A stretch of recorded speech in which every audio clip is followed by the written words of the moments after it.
नमस्कार, मैं हूं डॉक्टर तुषार शाह। आज है 22 जनवरी 2022। बात कर रहे हैं ओमिक्रॉन के उपचार के बारे में, the treatment of Omicron. Omicron, जैसा कि आपको पता है, कोविड का एक प्रकार है जो दिसंबर से भारत में आया है। ओमिक्रॉन में क्या दवाइयां लेना ये जानना जरूरी है, मगर क्या दवाइयां नहीं लेना ये जानना ज्यादा जरूरी है।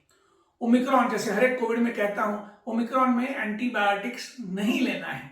एंटीबायोटिक्स बैक्टीरिया के लिए होती है, वायरस के लिए नहीं। यानी एजिथ्रोमाइसिन नहीं लेनी है, क्लैरिथ्रोमाइसिन नहीं लेनी है, सेफिक्साइम यानी जिफी नहीं लेनी है, टॉक्सीसाइक्लिन नहीं लेनी है। उसी तरह आइवरमेक्टिन नहीं लेनी है और फैविपिराविर, मोलनुपिराविर नहीं लेनी है। ये दवाइयां काम नहीं करती और शायद कभी कभी नुकसान भी करती हैं। अब बताता हूं कि क्या लेना है। पहली बात तो ये समझ लें कि ओमिक्रॉन एक वायरस है जिसकी अभी तक कोई भी अच्छी दवाई मिली नहीं है। और ये सर्दी खांसी जैसे वायरस की होती है, और सर्दी खांसी में जो कॉमन कोल्ड कहते हैं उसमें कोई दवाई नहीं होती, सिर्फ सिम्टोमेटिक ट्रीटमेंट होती है। यानी कि अगर जो लक्षण होते हैं उनको आराम देने के लिए दवाइयां होती हैं, तो ओमिक्रॉन भी वैसा ही है। लक्षण को हम ट्रीट करते हैं और आराम देते हैं। वायरस को भगाने के लिए दवाइयां दो ही हैं अभी, और दोनों भारत में उपलब्ध नहीं है। और जरूरी भी नहीं है, क्योंकि ओमिक्रॉन अधिकतम लोगों में माइल्डर प्रकार का कोविड है। तो ओमिक्रॉन में क्या होता है, पहले तो नाक से लेते हैं, शुरू करते हैं। नाक में सर्दी भरती है, यानी या तो नाक से पानी बह सकता है, छींकें आ सकती हैं, या नाक बंद हो सकता है। इसके लिए अलग अलग प्रकार की दवाइयां आप ले सकते हैं। स्टीम इनहेलेशन कर सकते हैं। सिर्फ यह है कि स्टीम इनहेलेशन करते वक्त अपने बाथरूम में करें, हो सके तो वॉशरूम में करें, ताकि दूसरों को उस स्टीम से वायरस न लगे। स्टीम इनहेलेशन के अलावा कुछ ऐसे ड्रॉप्स होते हैं या स्प्रे होते हैं, जैसे ओट्रिविन कहते हैं, तो वो स्प्रे डाल सकते हैं नाक को खोलने के लिए। कभी कभी स्प्रे डालने से नाक का बहना या छींके आना भी कम हो जाता है। उसी तरह नाक के लिए कुछ दवाइयां हैं, एंटीहिस्टामिन्स कहते हैं, जैसे पोलारमीन है, वो काम करती है। इस सर्दी में, यानी इस नाक के प्रॉब्लम में एलेग्रा, सेट्रिजिन जैसी दवाइयां कम काम करती हैं। फिर गला गला अक्सर खराब होता है, गले में दर्द होता है, गले में इरिटेशन होता है, करने को जी चाहता है। गले के लिए भी घरेलू इलाज प्रथम ट्राई करें, जैसे शहद है, हल्दी है, थोड़ा सा वार्म वाटर है, गार्गल्स हैं। गार्गल में बीटाडीन जैसे एंटीसेप्टिक के गार्गल कर सकते हैं। कभी कभी लोग डिस्प्रिन के गार्गल करते हैं।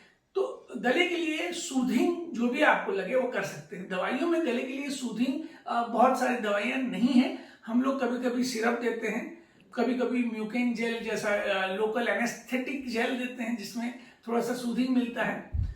अगेन, कोई क्योर करने की दवाई नहीं है, समय इलाज है। समय सबसे बड़ा बलवान इलाज है। फिर गले के नीचे जाए तो कभी कभी अपर एयरवेज यानी ट्रेकिया और ब्रोंकाई, यानी कि सांस की विंड पाइप्स, नलियों में इन्फ्लेमेशन होता है। इसे हम लोग वायरल ट्रेकियो ब्रोंकाइटिस के नाम से जानते हैं। इसमें खांसी बहुत होती है।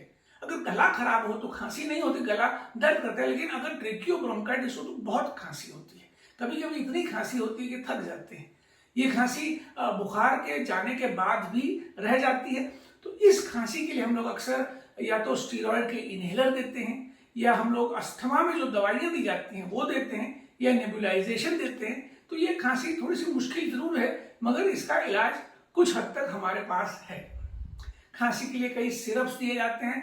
हम ये जान रहे हैं कि सिरप्स अधिकतर काम नहीं करते, जैसे आयुर्वेदिक सिरप होते हैं, अडुल्सा जैसे, होम्योपैथिक सिरप होते हैं, एलोपैथिक सिरप होते हैं। ये सभी कभी कभी काम करते हैं, अक्सर नहीं करते।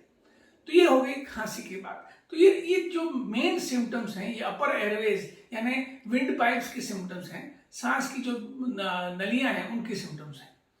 फिर नीचे फेफड़ों के सिम्टम में भी खांसी है, सांस फूलना है, ऑक्सीजन कम होना है, लेकिन ये बहुत नहीं हो रहा। तो हम लोग ज्यादा चिंतित उनके बारे में नहीं रहते।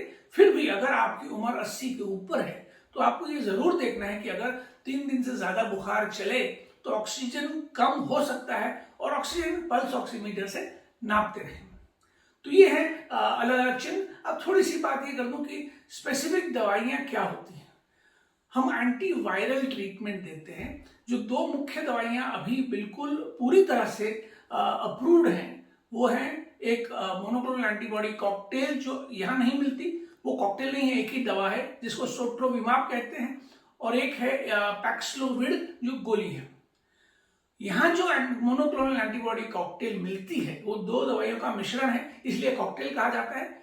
यहाँ जो अभी मिल रहा है कैसिरिविमाब और इमडेविमाब, ये कॉकटेल ओमिक्रॉन में काम नहीं करता।